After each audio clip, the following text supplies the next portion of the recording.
Hello mga ka-stroke. Magandang gabi po sa inyo lahat. May i-share lang po ako sa inyo kung bakit. Kasi para po ito din sa ibang mga ka-stroke natin na tatanong kung may GC ba ako o group chat sa stroke. So ito na po yung sagot ko sa inyo kung bakit hindi rin ako nag-reply sa inyo. Bago po intro po muna tayo.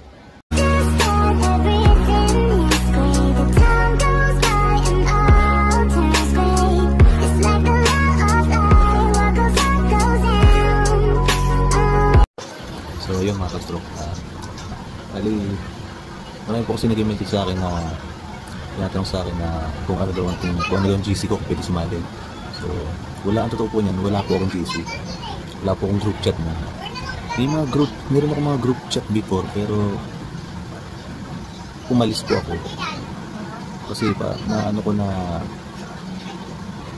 para mas okay na walang group chat. Kasi napansin ko yung iba natin mga ka-stroke na although yung iba mga naging kaibigan ko, parang naubos na yung oras nila sa group chat. Sa totoo lang po, meron akong kaibigan na siya mismo aminado na 2 taon lang ginugol yung oras niya sa group chat, sa chikahan, ganyan, etc.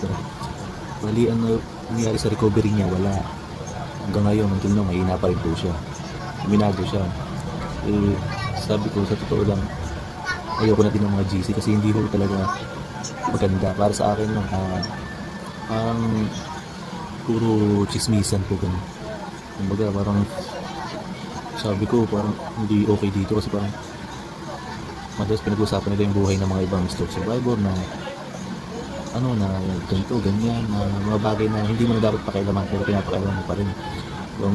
Kaya nga tayo nandun po sa group chat para magdamayan, hindi magsiraan pa rin. So ayun, may iba rin akong experiences na nag-share ako ng video regarding sa recovery ko.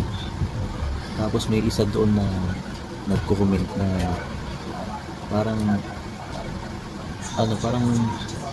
inaamin niya yung parang sinasabi niya na may stroke lang daw ako, or parang hindi naman ako na stroke, parang gumagawa lang ako ng content daw, parang gano'n.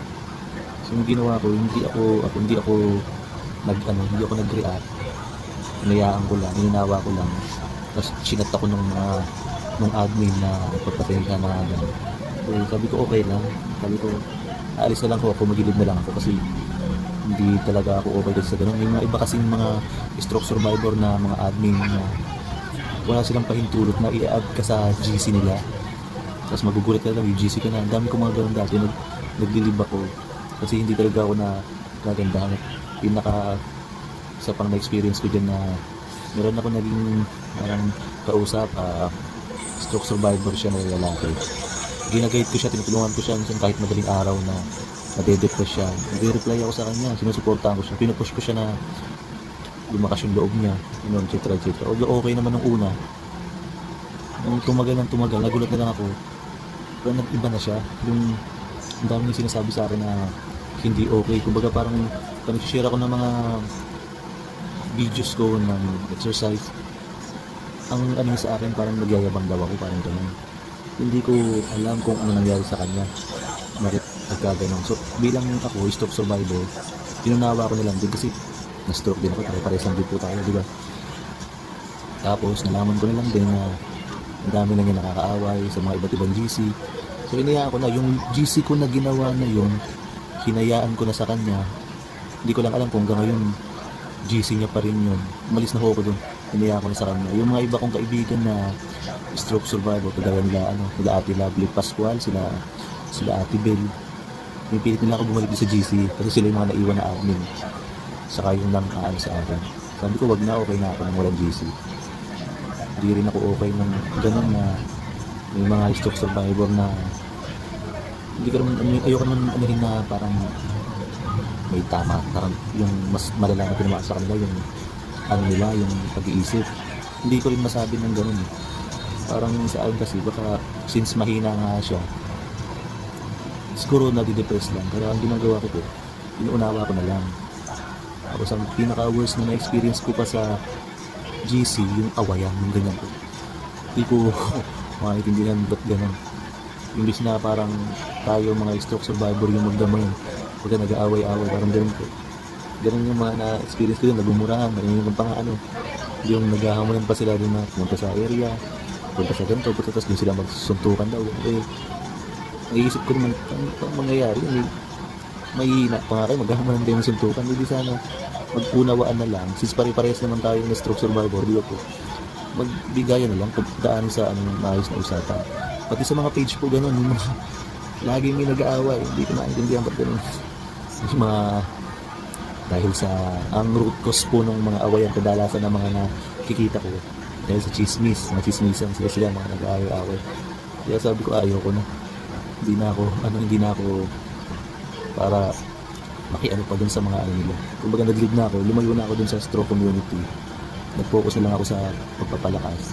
Kaya ginawa ko sa YouTube, sabi ko dito na lang ako mag-share ng experience saka ng mga recovery ko, saka yung mga tips na baka sakali makatulong sa inyo at sa mga kapwa ko na stroke survivor, especially sa mga bago pa lang po na stroke. So, yun po ang sagot ko sa ba't wala akong GC.